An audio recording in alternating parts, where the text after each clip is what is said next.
News 9 Dhaka.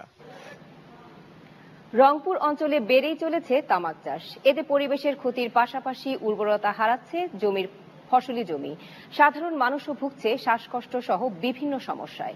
এদিকে অন্য ফসলের চেয়ে লাভজনক হওয়ায় কৃষকরাও ঝুঁকছেন তামাক চাষের দিকে। ফুলন চক্রবর্তীর তোলা ছবিতে মানিক সরকারের রিপোর্ট, জানাচ্ছেন দেবাশিস বিশ্বাস। দীর্ঘদিন থেকেই রংপুর অঞ্চলে চাষ হয় তামাকের। দেশি বিদেশি টোবাকো কোম্পানি ও স্থানীয় বিড়ি কারখানা মালিকদের প্ররোচনা, সেই সঙ্গে অন্য ফসলের তুলনায় লাভজনক হওয়ায় একসময় তা ব্যাপক হারে বাড়ে। তামাক চাষের ক্ষতিকর দিকের বিভিন্ন প্রচারণার প্রভাবে গত কয়েক বছর আগে আবাদ কিছুটা কমে আসে।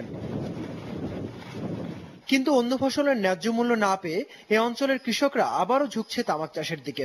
পাশাপাশি বিভিন্ন তামাক কোম্পানি তাদের দিচ্ছে অল্প দামে বীজ, সার, কীটনাশক সহ নানা উপকরণ। তামাকটা সত্যিকারে ক্ষতিকারক, কিন্তু তথাপি আমাদের আবাদ করতে হয়। আমরা প্রচুর দাম পাই এবং কোম্পানির থেকে আমাদের সার, কীটনাশক, পলিথিন, অন্য জিনিসের সহযোগিতা করে। 1 একর জমিতে আমরা যদি আলু ফলাই, আলুতে লস খাই। এই কারণে এবং ওই জমিতে যদি আমরা তামাক আবাদ করি, তাহলে আমরা তামাকে বেশি মুনাফা অর্জন করি। 2012 সালে রংপুর বিভাগের 8 জেলায় মোট 12,696 হেক্টর জমিতে তামাকের আবাদ হয়, কিন্তু গত বছর তা বেড়ে দাঁড়ায় 17,827 হেক্টরে। আলুর চাষ বৃদ্ধি পেয়েছিল, কিন্তু আলুর দাম কৃষক ভালোভাবে না পাওয়ার কারণে ধীরে ধীরে এই তামাক চাষটা আবার বেড়ে যায়। পাশাপাশি তামাক কোম্পানিগুলা তারা এই সুযোগে কৃষকদেরকে পুঁজি এবং বিভিন্ন সুবিধা দিয়ে এবং ভালো মূল্য দিয়ে এই তামাক চাষে উদ্বুদ্ধ বেশি করে।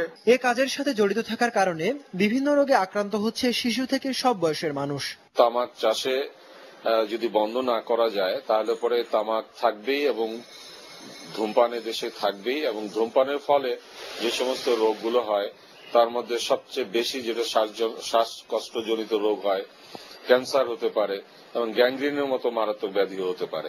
দেশে তামাক প্রতিরোধে আইন থাকলেও এর যথাযথ প্রয়োগ বা বাস্তবায়ন না থাকায় বেড়ে চলছে রংপুর সহ বিভিন্ন এলাকার তামাক চাষ। অনেকের মতে এর প্রতিরোধ করা না গেলে পরিবেশ ও জীবনের জন্য হবে তা হুমকি স্বরূপ। দেবাশিস বিশ্বাস, নিউজ 9 ঢাকা। এবার বাণিজ্য।